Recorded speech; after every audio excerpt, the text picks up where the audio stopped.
செயலாகும். ஓ வார்த்தைக்கு அழிவில்லை, அது எல்லாமே செயலாகும்.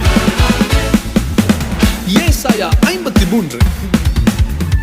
பாடுகள் ஏற்றாரே, நம் துக்கங்கள் சுமந்தாரே.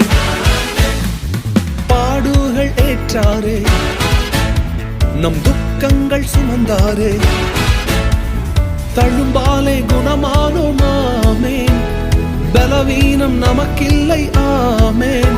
அவர் தழும்பாலே குணமானோம் ஆமேன், இனி பலவீனம்